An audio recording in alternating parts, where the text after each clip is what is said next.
Welcome to waves media Telugu. Jogulamba Gadwal జిల్లా ఎర్రవల్లి మండలం సానాసూర్ గ్రామంలో 1984-85లో సర్వే నెంబర్ 203లో ఎకరాల 2.19 గుంటల స్థలంలో 35 మందికి ఇంటి స్థలాలు ఇచ్చారని, వాటికి స్థలాలు చూపనందుకు భూమి విక్రయించిన యజమాని సుంకన్న పేరు మళ్లీ పట్టాలు చేసుకోవడానికి ప్రయత్నిస్తున్నాడని, మాకు పట్టాలు ఇచ్చిన భూమిని ఎలా మారుస్తారని జిల్లా అదనపు కలెక్టర్ లక్ష్మీనారాయణకు సానాసూర్ గ్రామ సర్పంచి రేణుక బిసన్న లబ్ధిదారులు వినతి పత్రంలో తెలియజేశారు. తమకు 203లో ఇచ్చిన ఇంటి స్థలాల పట్టాలు ఎలా రద్దు చేస్తారని, అంటే స్థలం యజమానికి పట్టా చేయకముందే మాకు ఇంకొక సర్వే నెంబరు 202లో తమకు ఇంటి పట్టాలు ఇవ్వాలని వారు కోరారు.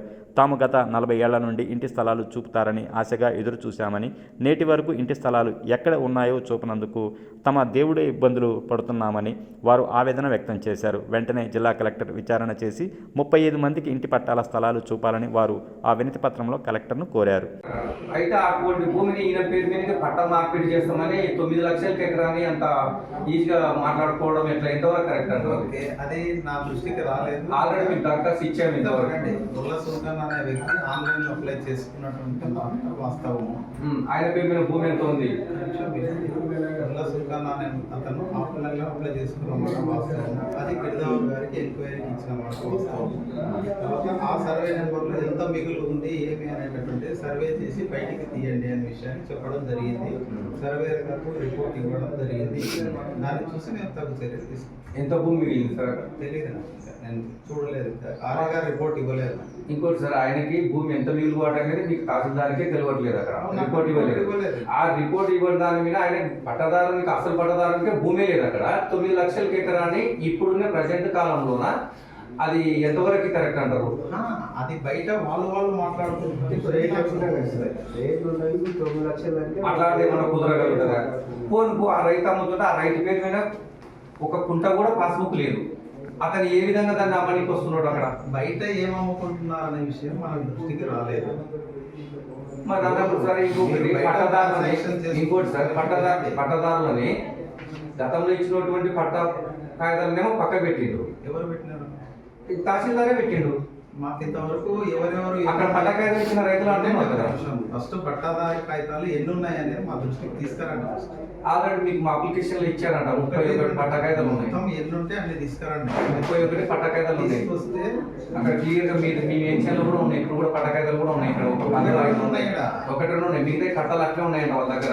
పట్టా కాగితాలు ఆ రైతుల దగ్గర నుంచి మీరు అందరూ కలిసి తీసుకొని నాకు ఎవరెవరు ఉన్నాయనేది ఇచ్చినట్లయితే పొజిషన్లు ఎవరు ఉన్నారో పొజిషన్లు ఎవరు లేరు అనే విషయాన్ని మేము నిర్ధారించి దాన్ని జిల్లాకు కలెక్టర్ గారికి పంపిస్తాం.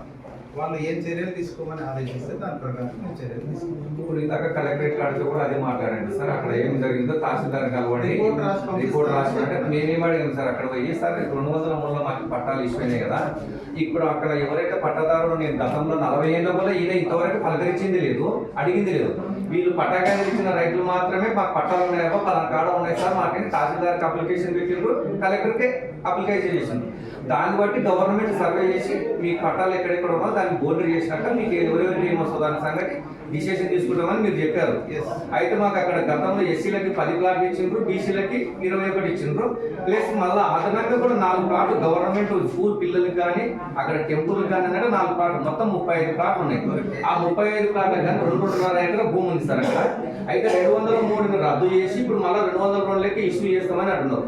ఆ రద్దు చేయడానికి కారణం ఎవరు? దుల్ల సుల్తాన్ గతంలో అమ్మినట్టు క్లియర్ సంతకాలు ఉన్నాయి, డాక్యుమెంట్లు ఉన్నాయి, పట్టా కాగితాల్లో గవర్నమెంట్ ఇచ్చిన కాగితాలు రైతుల దగ్గర ఉన్నాయి. ఇంతవరకే అది ఎన్ని రోజులు ఎందుకు పెండింగ్ ఉంది అంటే ఏది తేలడం లేదు కనుక పెండింగ్ ఉంది ఆ సమస్య.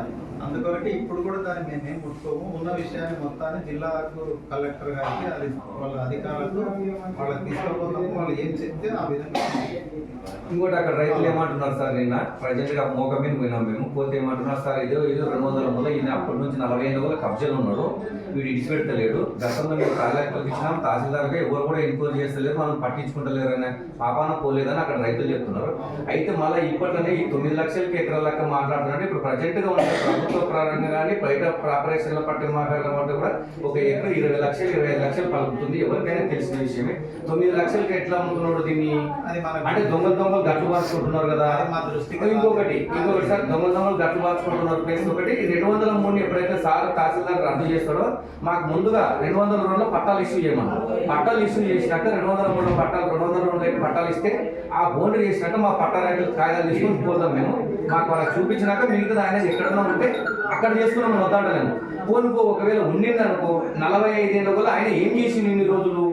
అసలు పట్టదారుడు అయితే కదా నువ్వు అసలు ఎందుకు అడగలేదు? మాకు ఇచ్చిన పట్టాలనే మా నాయన చనిపోయినారు, మేము బతుకున్నాం కాబట్టి వాళ్ళు ఇగో పట్టాకాయలు వచ్చినా ఇది పట్టుకొని మేము ముందుకు పోతున్నాము. మరి ఈ పట్టాల ప్రకారంగా మాకు చట్ట ప్రకారంగా ఏ సర్వే నెంబర్లో కొనుగోలు చేసినా ఆ సర్వే నెంబర్లు అడుగుతున్నాం మేము. అయితే వాళ్ళు మార్పిడి జరిగింది, సర్వే నెంబర్ తప్పు పడింది అని వాళ్ళే అంటున్నారు కదా. సరే తప్పు కూడా పడిండొచ్చు కదా. తప్పు పడింటే కూడా మాకు ముందుగా మరి ఈయన 40 ఏళ్ళ వల్ల ఈయన ఎందుకు అడిగలేడు? అసలు పట్టదారుడు అడగాల్సిన పని కదా. ఎందుకు అడగకుండా ఆయన కామకున్నాడు? ఆయన కూడా ఒక దొంగనే కదా. ఫోన్ అలాంటిది జరిగింది అనుకుంటే కూడా మళ్ళీ ఇప్పుడు 202 లేక ఇష్యూ అయిందని అంటున్నారు కదా. 202 లేక మేము ఇష్యూ కావాలంటే కూడా మాకు 203 పట్టాలు రద్దు చేయాలి. తర్వాత 202 పట్టాలు ఇష్యూ చేయాలి. ఆ పట్టాలు ఇష్యూ చేసిన తర్వాత ఆ ల్యాండ్ ఎక్కడ మిగిలితే ఆ రైతు చూపించుకుందామని వాళ్ళ రైతులు కోరుతున్నారు సార్. మరి దానిపైన మీ డిసిషన్ ఏ విధంగా ఉంది? ఏమి ఉండదు దాంట్లో. ఎందుకంటే ఇది 45 సంవత్సరాల కిందట జరిగినటువంటిది కనుక ఏం జరిగింది ఏముందనే విషయాన్ని వాస్తవ విషయాలను నా పై అధికారుల దృష్టికి తీసుకొస్తాం. దాని తర్వాత ఏం జరుగుతుంది. అవును సార్, ఇంతవరకు ఇప్పుడు ప్రతి ఇయర్ 5 అప్లికేషన్లు ఇస్తున్నారంట 3 నెలలకు ఒకటి. ఈ పట్టాదారులు ల్యాండ్లలో వాళ్ళ తర్వాత ఉన్నోళ్ళు అడుగుతున్నారట. అయితే గవర్నమెంట్ నుంచి ఇప్పటిదాకా కూడా ఒకసారి అంటే క్లారిటీ చేసి దాన్ని సర్వే చేసి బోర్డు చేసి వీళ్ళకి ఎందుకు చూపించలేకపోతుంది? అదే విషయాన్ని నా దృష్టికి వచ్చిన తర్వాతనే నేనే సర్వే పంపించాను. అవును, మీ దృష్టికి వచ్చినాక నాకు తెలుసు సార్. మరి ఇన్ని రోజులు కూడా మీరు కూడా సార్ 1 ఇయర్ అవుతుంది మీ కాడ కూడా వస్తున్నాయి, మీరు ఇంతవరకు కూడా అది క్లియర్ చేస్తలేరు. నేను ఇప్పుడు అందుకొరకే దాన్ని ముందుకు తీసుకొచ్చేసి మన సర్వే పంపించాను. ఇంకోటి అది క్లియర్ చేస్తలేరు. ఒకసారి అక్కడ కబ్జా ఎవరైతే చేస్తారో ఆ రైతులు కూడా ఆఫ్ చేస్తలేరు. ఏమని ఇది పంట వేయకుండా ఎవరికి నోటీసులు ఇష్యూ చేస్తలేరు. ఇప్పుడు ఒకటి ఫస్ట్ నాకు సర్వే రిపోర్ట్ క్లియర్గా వస్తేంత వరకు నేను ఏం యాక్షన్ తీసుకోవడానికి ఉండదు. నేను ఏదైనా యాక్షన్ తీసుకోవాలంటే నా పై అధికారులు తీసుకొచ్చిన తర్వాతనే ఏదైనా యాక్షన్ తీసుకోవడానికి వీలవుతుంది. తహసీల్దార్ గారు సార్, మీరు సర్వే రిపోర్ట్ ఇంకా ఎన్ని సంవత్సరాలు పడుతుంది? ఈ రోజు వచ్చినాయి గత 2 ఇయర్స్ అప్లికేషన్ వస్తుంది. ఎన్ని రోజులు ఇచ్చినా కానీ నాకు సర్వేలు అందుబాటులో లేని విషయంలో కూడా నేను తీసుకోలేకపోయినా ఇప్పుడు వచ్చింది తీసుకొని దాన్ని పై అధికారుల దృష్టికి తీసుకొస్తాను.